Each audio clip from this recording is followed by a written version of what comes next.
रात काफ़ी ठंडी थी। बर्फ़ की जैसी हवा चल रही थी। इतनी कि सांस लेते ही धुआं निकल रहा था। राजू अपने दोनों हाथ रगड़ते हुए बोलता है,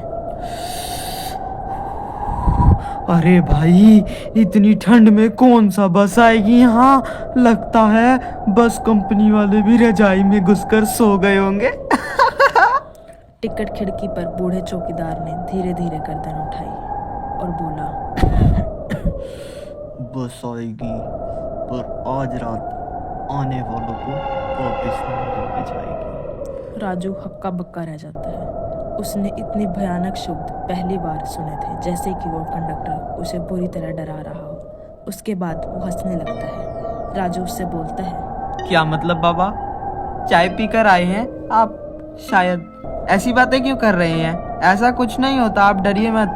बूढ़ा फिर मुस्कुराया, पर उसकी मुस्कान टेढ़ी और डरावनी थी, जैसे बहुत से रहस्य अपने अंदर छुपाए बैठे हो। राजू बस उसे पीछे से देखता रहा, पर उसने ऐसी बात किसी से पहली बार सुनी थी जिसमें इतना बड़ा व्यंग्य हो। एक ठंडी हवा राजू के पीछे से गुजरी।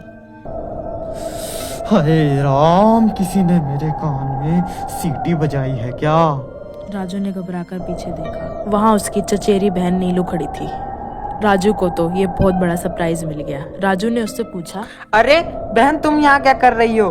कहाँ जा रही हो यहाँ से? तभी नीलू से बोली, भैया मैंने भी सुना था जैसा कोई कह रहा हो, आ रही है आ रही है। नीलू ने उसकी बात का जवाब ना देते हुए ये बात का जवाब दिया कि पीछे उसे क्या आवाज सुनाई दी। राजू हंसने की कोशिश करने लगा। दोनों भाई बहन बहुत मजाकिया थे। तभी राजू बोला, अरे अरे, हो सकता है कोई बंदर हो। बंदर भी तो रात में घूमते हैं। तभी दूर से एक पुरानी बस हॉर्न देते हुए आई, जैसे कोई टूटी फूटी बस आ रही हो। स्टेशन की पीली लाइटें टिमटिमाने लगी। एक पुरानी धूल खाई टूटी खिड़कियों वाली बस धीमे धीमे स्टेशन पर आ रही थी। बस का दरवाजा ची की भयानक आवाज कर रहा था, जैसे कि सालों से जंग लगा हुआ हो। राजू बोला, यह तो म्यूजियम में रखने वाली बस है यार। इसमें बैठूंगा तो सीट की बजाय भूत पकड़ लेगा। नीलू फुसफुसाई, भैया बस तो चल रही है, पर ड्राइवर कहाँ है इस बस का? कोई दिखाई तो नहीं दे रहा। ड्राइवर की सीट पर सिर्फ एक धुंधली परछाई दिखाई दे रही थी। पता नहीं थी भी या नहीं। चौकीदार जल्दी से आया और बोला, मत बैठना यहाँ, मत बैठना। यह बस 20 साल पहले हादसे में मर गई थी। आत्माओं की है ये। हर ठंडी रात में आती है, नए यात्रियों को लेकर चली जाती है। राजू चौंक कर बोलता है, अच्छा बाबा, अच्छा बाबा, और आप यहाँ रोज खड़े होकर पिकनिक मनाते हैं? नीलू डर कर राजू के पास खड़ी हो गई। उसे अब थोड़ा डर लगने लगा था। वो बोली, मुझे कहीं नहीं जाना इस बस से, मैं वापस चली जाऊंगी।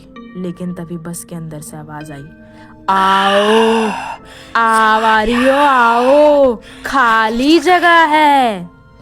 नीलू का बैग अचानक बस के अंदर ऐसा हुआ जैसे खींचने लगा हो, और वो खुद भी उस बस में खींचती हुई जा रही हो। नीलू चिल्लाई, अरे मेरा बैग कोई ले गया। राजू बोला, क्या हुआ यहाँ पे? अरे तेरा बैग अंदर गया तो कोई अंदर होगा ही ना। ऐसे कैसे तेरा बैग अंदर चला गया बहन? दोनों डरते डरते बस में चढ़ गए। अंदर बैठे लोग सबके चेहरे झुके हुए और बिल्कुल चुप, जैसे कोई किसी से बोलता ना हो और जिंदा ना हो। राजू बोला, भाई लोग, इतनी ठंड है, कोई खांसी भी नहीं कर रहा। सब भूत बनकर क्यों बैठे हो यहाँ? अचानक सब यात्रियों ने एक साथ सिर उठाया। सभी के चेहरे राख जैसे सफेद और आंखें काली जैसे पुतलियां गायब हो। दरवाजा जोर से बंद हो गया, धड़ाम खुद से। बस झटके के साथ आगे बढ़ी। नीलू तभी जोर से चिल्लाई, ड्राइवर बस रोको, हम उतरना चाहते हैं।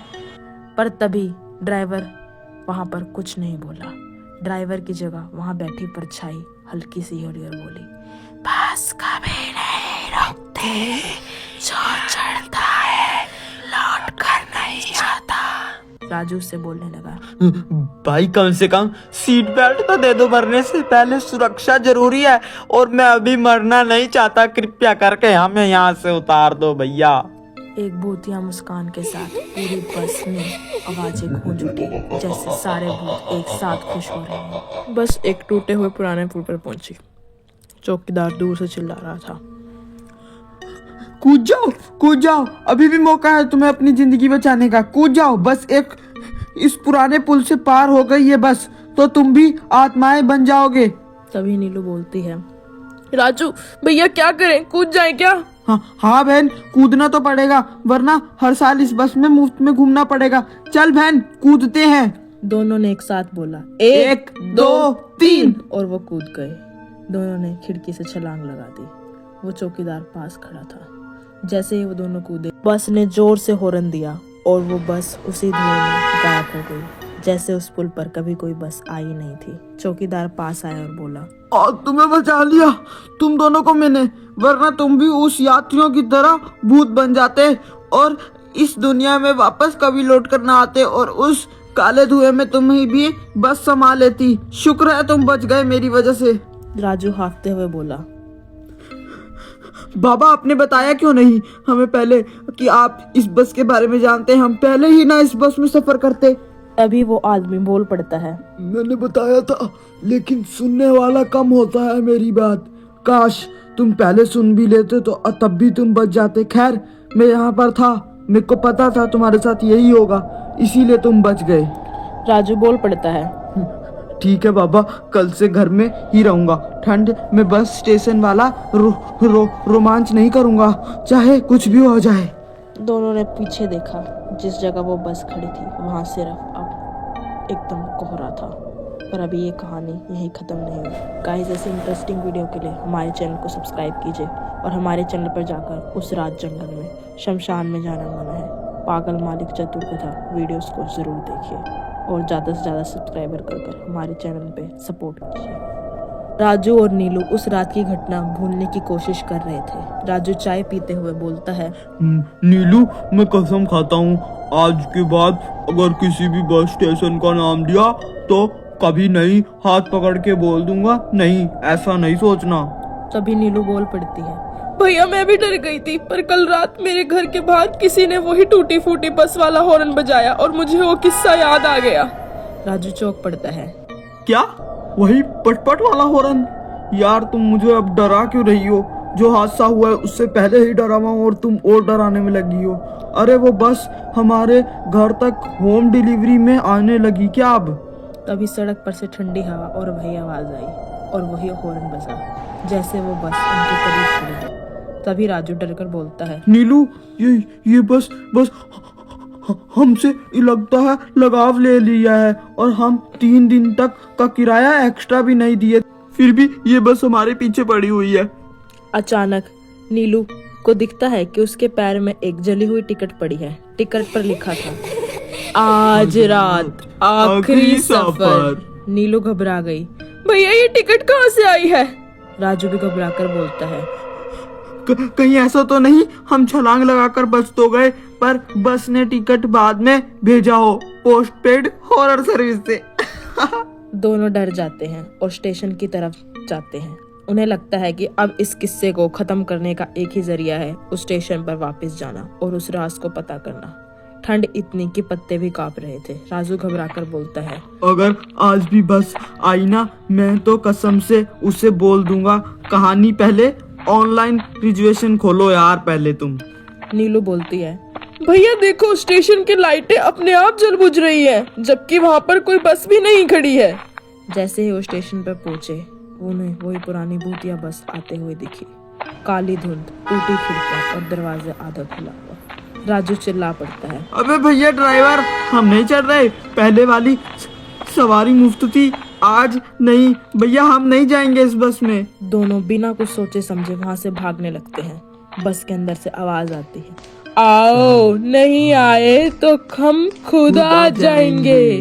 दोनों बिना कुछ समझे भागते हैं। जहाँ वो जंगल में भागते भागते आए, वहाँ उन्हें एक पुरानी झोपड़ी दिखी। रहस्य की बात ये थी कि उस जंगल में वो पुरानी झोपड़ी किसकी थी, पर अभी उन पर ये सब सोचने का समय नहीं था। वो सोचने लगे कि वो इस झोपड़ी में जाकर ही बच सकते हैं। बिना सोचे समझे राजू और नीलू उस झोपड़ी के अंदर चले गए।